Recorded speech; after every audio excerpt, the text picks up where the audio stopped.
طالبانو ته چې طالبانو تاسو د افغانستان حکومت ته هر نوم ورکوئ ورې کوي، اما په آخر کې هم په نهایت کې هم تاسو سوله باید وکړئ او که نه.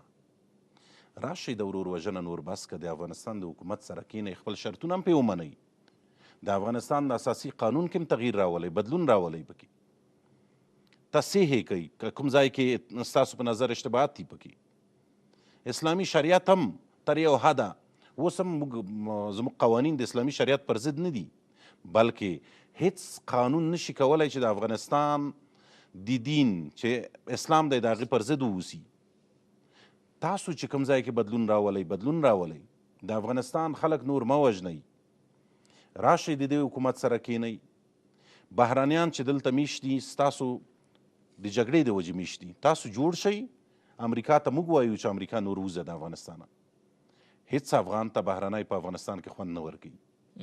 که موږ په دې نه ډارېدی چې دلته به بیا هم د پنجابي غېږې ته لویږو، بیا به هم په لارو کوڅو کې بهرنی پنجابی راته ولاړ وي، هغه پنجابی چې ما افغان مسلمان کړی دی، موږ وو چې دای مسلمان کړم، نن دای ماته لمونځ راښیي.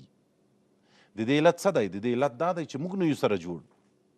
و طالبه هغه څوک چې ما مسلمان کړی دی، هغه چاته چې ما کلمه ښودلې ده، هغه څوک چې د پټان د نومه به ډارېده او اولادونه به یې د پټان په نوم باندې ویده کول، هغه راځي نن ستا په ډیورن باندې خط کش کوي، ستا افغانستان خاورې ته یې سترګې پټې کړي، ستا اردو درلنګوي، او لا نور هم په همده اوس کې ستا مکتب در سوځوي، ستا کلینیک در الوزوي، ستا عسکر در حلالوي، ستا افغانان درته په بمونو تړي. بنان دا غیرت څه شو؟ د اسلامي غیرت دی، افغاني غیرت خو نشته. د اسلامي غیرت خو لږ سړی باید دې ته فکر وکړي. تشکر، خیر اوسئ.